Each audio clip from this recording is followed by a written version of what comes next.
नमस्कार दोस्तों, आपका अपना चैनल हिंदी जंक्शन पर स्वागत है। अगर आप नए हैं तो चैनल को सब्सक्राइब कर दें। आज हम आपके लिए भक्ति कार का पार्ट 3 लेकर आए हैं, जिसमें कुल 35 MCQ दिया गया है, जो पिछले परीक्षाओं में पूछा जा चुका है।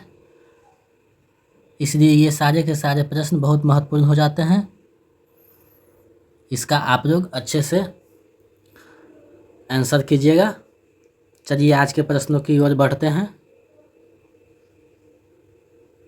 आज का पहला प्रश्न है, रामचंद्र शुक्ल ने अग्रदास की कविता की तुलना किस कवि से की है? रामचंद्र शुक्ल ने अग्रदास की कविता की तुलना किस कवि से की है? आपके पास विकल्प ए है सुंदरदास, विकल्प बी है सूरदास, विकल्प सी है नंददास और विकल्प डी है ईश्वरदास। तो इसका सही आंसर विकल्प सी हो जाएगा, नंददास। रामचंद्र शुक्ल ने अग्रदास की कविता की तुलना नंददास से की है। चलिए आगे बढ़ते हैं नेक्स्ट प्रश्न की ओर। दूसरा प्रश्न है, अनुराग बांसुरी के रचनाकार कौन है? अनुराग बांसुरी के रचनाकार कौन है? विकल्प ए है नूर मोहम्मद, विकल्प बी है मंझन, सी है कुतुबन और डी है जायसी।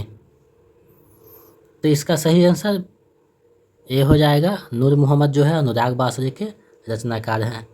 चलिए नेक्स्ट प्रश्न की ओर। तीसरा प्रश्न है, जायसी भक्ति कार के किस शाखा के रचनाकार हैं?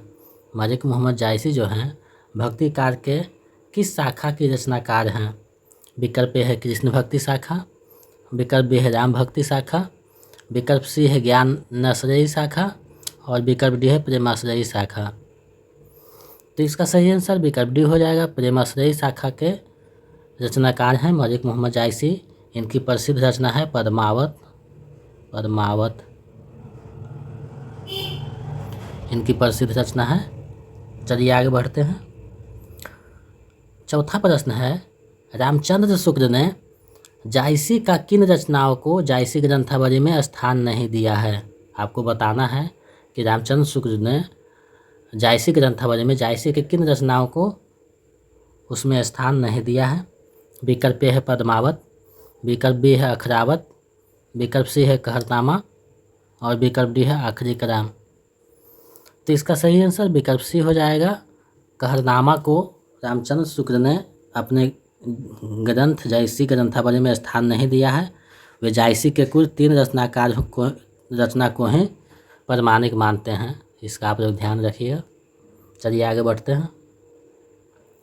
पांचवा प्रश्न है, जायसी कृत पद्मावत में रत्नसेन किसका प्रतीक है? जायसी कृत पद्मावत में रत्नसेन किसका प्रतीक है? विकल्प ए है हृदय का, विकल्प बी है श्रद्धा का, विकल्प सी है मन का, विकल्प डी है माया का। तो रत्नसेन जो है मन का प्रतीक है, इसलिए विकल्प सी इसका सही आंसर हो जाएगा। चलिए आगे बढ़ते हैं।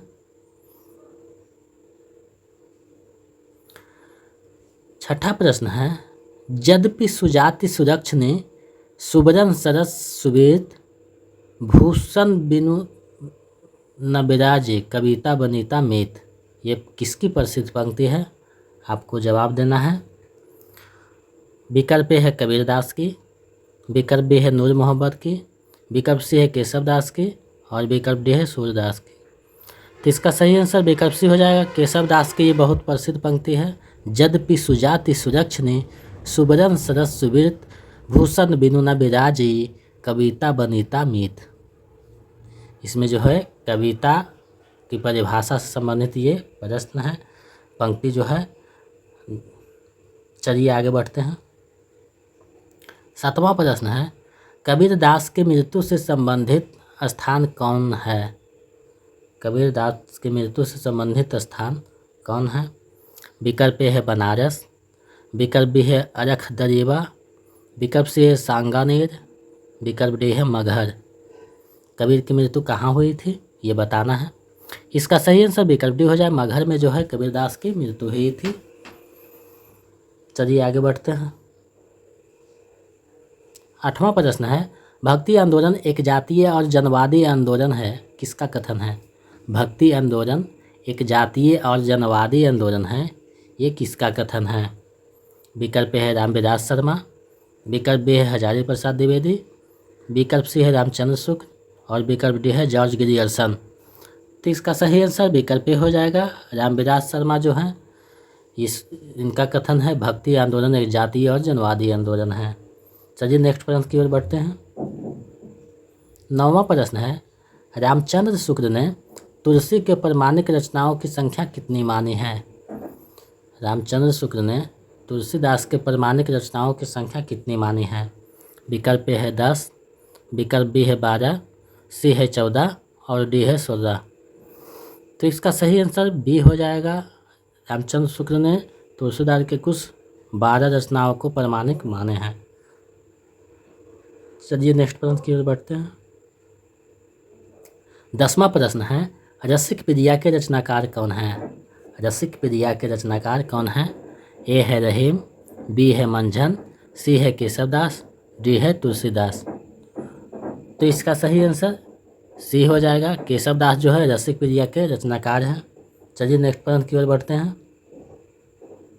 11वां प्रश्न है, भक्ति काव्य को भारतीय चिंतन धारा का स्वाभाविक विकास किसने माना है? भक्ति काव्य को भारतीय चिंतन धारा का स्वाभाविक विकास किसने माना है? विकल्प ए हो जाएगा रामचंद्र शुक्ल, विकल्प बी है हजारी प्रसाद द्विवेदी, विकल्प सी है विजयदेव नारायण शाही और विकल्प डी है रामकुमार वर्मा। तो इसका सही आंसर विकल्प बी हो जाएगा। हजारी प्रसाद द्विवेदी का ये कहना है कि भक्ति काव्य को भारतीय चिंतन धारा का स्वाभाविक विकास मानते हैं। चलिए आगे बढ़ते हैं। 12वां प्रश्न है, सगुनहि अगुनहि नहीं कछु भेदा। सगुनहि अगुनहि नहीं कछु भेदा किसकी प्रसिद्ध पंक्ति है? विकल्प ए है सुंदरदास का, विकल्प बी है मरुगदास का, विकल्प सी है कबीरदास का और डी है तुलसीदास का। तो इसका सही आंसर विकल्प डी हो जाएगा। तुलसीदास का ये पंक्ति है रामचरितमानस से ये दिया गया है। चलिए आगे बढ़ते हैं। 13वां प्रश्न है, मदनाष्टक के रचनाकार कौन हैं? मदनाष्टक के रचनाकार कौन हैं? विकल्प ए है कबीर, विकल्प बी है रहीम, विकल्प सी है रसखान और डी है मंझन। तो इसका सही आंसर विकल्प बी हो जाएगा। रहीम जो है मदनाष्टक के रचनाकार, ये खरी बोली में रचना है। खरी बोली में लिखा गया काव्य है, प्रसिद्ध रचना है, इसको ध्यान में रखिएगा। चलिए नेक्स्ट प्रश्न की ओर बढ़ते हैं। 14वां प्रश्न है, मध्य युग की समग्र स्वाधीन जनता के गुरु रामानंद ही थे, किसका कथन है? मध्य युग की समग्र स्वाधीन जनता के गुरु रामानंद ही थे, ये किसका कथन है? विकल्प ए है हजारी प्रसाद द्विवेदी, विकल्प बी है जॉर्ज ग्रियर्सन, विकल्प सी है रामचंद्र शुक्ल और डी है रामविलास शर्मा। तो इसका सही आंसर विकल्प ए हो जाएगा। हजारी प्रसाद द्विवेदी का कथन है कि मध्य युग की समग्र स्वाधीन जनता के गुरु रामानंद ही थे, इससे विकल्प ए सही आंसर हो जाएगा। चलिए आगे बढ़ते हैं। 15वां प्रश्न है, मूलतः आर्यवार संतों की संख्या कितनी मानी गई है? दक्षिण के जो संत थे उसे आर्यवार संत कहा जाता है, तो उनकी संख्या मूलतः कितनी मानी गई है? विकल्प ए है 13, बी है 11, सी है 10, डी है 12। तो इसका सही आंसर विकल्प डी हो जाएगा। 12 जो है आर्यवार संतों की संख्या मानी गई है। चलिए नेक्स्ट प्रश्न की ओर बढ़ते हैं। 16वां प्रश्न है, हम निर्गुण तुम सगुन जाना किसकी पंक्ति है? हम निर्गुण तुम सगुन जाना किसकी पंक्ति है? विकल्प ए है कुतुबन का, विकल्प बी है रहीम का, विकल्प सी है कबीर का, विकल्प डी है मंझन का। तो इसका सही आंसर विकल्प सी हो जाएगा। ये कबीरदास की पंक्ति है। हम निर्गुण तुम सगुन जाना कबीरदास की पंक्ति है। चलिए आगे बढ़ते हैं नेक्स्ट प्रश्न की ओर। 17वां प्रश्न है, खेट कौतुक जातकम के रचनाकार कौन है? खेट कौतुक जातकम के रचनाकार कौन है? विकल्प ए है मरुगदास, बी है रहीम, सी है नंददास, डी है मंझन। तो इसका सही आंसर विकल्प बी हो जाएगा। रहीम जो है खेट कौतुक जातकम के रचनाकार हैं। चलिए आगे बढ़ते हैं नेक्स्ट प्रश्न की ओर। 18वां प्रश्न है, भक्ति आंदोलन को ईसाइयत की देन किसने कहा है? भक्ति आंदोलन को ईसाइयत की देन किसने कहा? विकल्प ए है जॉर्ज ग्रियर्सन, विकल्प बी है नूर मोहम्मद, विकल्प सी है रामचंद्र शुक्ल, विकल्प डी है गरसदा तासी। तो इसका सही आंसर विकल्प ए हो जाएगा। जॉर्ज ग्रेजुएशन का कथन है कि भक्ति आंदोलन को ईसाइयत का देन मानते हैं। वीडियो के अंत तक बने रहिएगा, सारे के सारे बहुत महत्वपूर्ण हैं ताकि एक क्वेश्चन भी आपसे नहीं छूट सके परीक्षा में। 19वां प्रश्न है, हित तरंगिणी के रचनाकार कौन है? हित तरंगिणी के रचनाकार कौन है? विकल्प ए है ध्रुवदास, विकल्प बी है अग्रदास, विकल्प सी है कृपाराम, विकल्प डी है रहीम। तो इसका सही आंसर विकल्प सी हो जाएगा। कृपाराम जो है हित तरंगिणी के रचनाकार हैं। चलिए नेक्स्ट प्रश्न की ओर बढ़ते हैं। 20वां प्रश्न है, सत्यवती कथा किस रचनाकार की कृति है? सत्यवती कथा किस रचनाकार की कृति है? विकल्प ए है नरोत्तम दास, विकल्प बी है मरुगदास, विकल्प सी है ईश्वरदास, विकल्प डी है कबीरदास। सत्यवती कथा के रचनाकार विकल्प सी हो जाएगा, ईश्वरदास है। चलिए नेक्स्ट प्रश्न की ओर। 21वां प्रश्न है, सनकादि संप्रदाय के आचार्य कौन हैं? सनकादि संप्रदाय के आचार्य कौन हैं? विकल्प ए है रामानुजाचार्य, विकल्प बी है निम्बार्काचार्य, विकल्प सी है वल्लभाचार्य, विकल्प डी है शंकराचार्य। तो इसका सही आंसर विकल्प बी हो जाएगा। निम्बार्काचार्य जो है सनकादि संप्रदाय के आचार्य हैं। चलिए नेक्स्ट प्रश्न की ओर। 22वां है, सतगुरु हम सूरीझ कर कहिया एक प्रसंग, बरस या बादल प्रेम का भिज गया सब अंग। किसकी प्रसिद्ध पंक्ति है? विकल्प ए है तुलसीदास का, बी है भिखारीदास का, सी है कबीरदास का, डी है सूरदास का। जाना पहचाना नाम है, सी है कबीरदास की पंक्ति है, सतगुरु हम सूरीझ कर कहिया एक प्रसंग, बरसे बादल प्रेम का भिज गया सब अंग। चलिए नेक्स्ट प्रश्न की ओर बढ़ते हैं। 23वां प्रश्न है, नाभादास किस पुस्तक की रचना पद एवं गद्य दोनों में किया है? नाभादास ने किस पुस्तक की रचना पद एवं गद्य दोनों में किया है? विकल्प ए है भक्तमार का, विकल्प बी है अष्टयाम का, विकल्प सी है अभद्रदास का और डी है इनमें से कोई नहीं। तो इसका सही आंसर विकल्प बी होगा। अष्टयाम की रचना गद्य एवं पद में दोनों में किया है। गद्य में ब्रज भाषा में किया है और पद में जो रचना है वो अवधी भाषा में है। अवधी भाषा में पद में रचना किया है। चलिए नेक्स्ट प्रश्न की ओर बढ़ते हैं। 24वां प्रश्न है, हनुमान नाटक ग्रंथ के रचनाकार कौन है? हनुमान नाटक रचना ग्रंथ के रचनाकार कौन है? विकल्प ए है नाभादास, बी है कृपाराम, सी है हृदयराम और डी है सेनापति। तो इसका सही आंसर विकल्प सी हो जाएगा। हृदयराम जो है हनुमान नाटक ग्रंथ के रचनाकार हैं। चलिए नेक्स्ट प्रश्न की ओर बढ़ते हैं। 25वां प्रश्न है, बरसे माघ झकोरी झकोरी मोर दो नैना चुबई जनु ओरी। किसका प्रसिद्ध पंक्ति है? बरसे माघ झकोरी झकोरी मोर दो नैना चुबई जनु ओरी। किसका प्रसिद्ध पंक्ति है?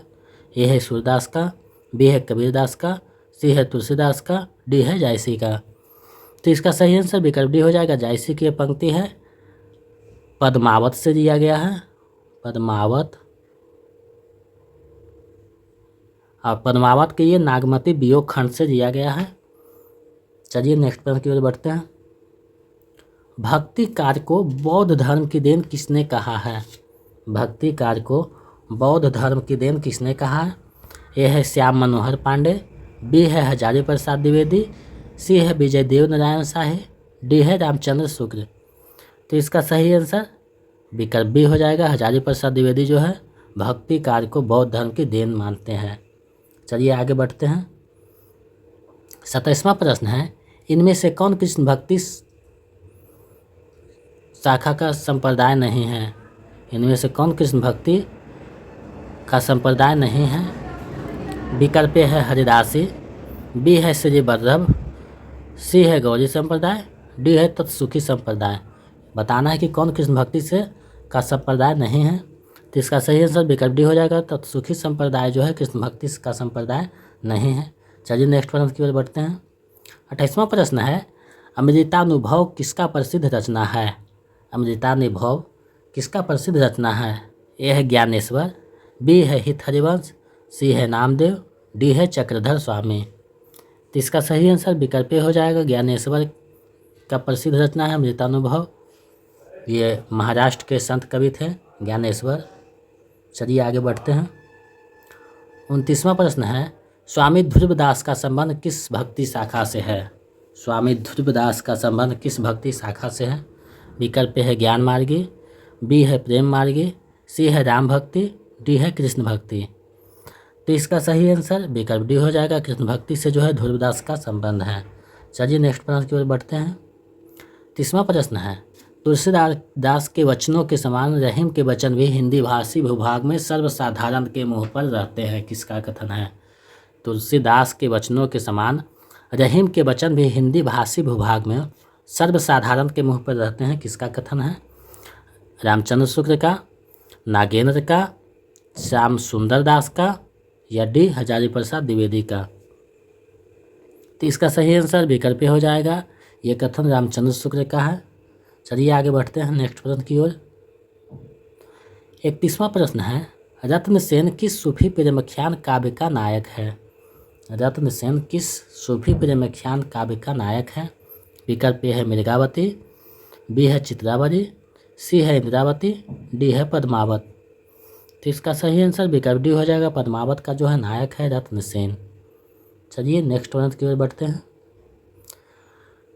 32वां है, नाभादास भक्ति के किस धारा के कवि हैं? नाभादास भक्ति के किस धारा के कवि हैं? विकल्प ए है राम भक्ति, बी है कृष्ण भक्ति, सी है प्रेम मार्गी, डी है ज्ञान भक्ति विज्ञान मार्गी। तो इसका सही आंसर विकल्प ए हो जाएगा। नाभादास जो है राम भक्ति का शाखा के काव्य हैं।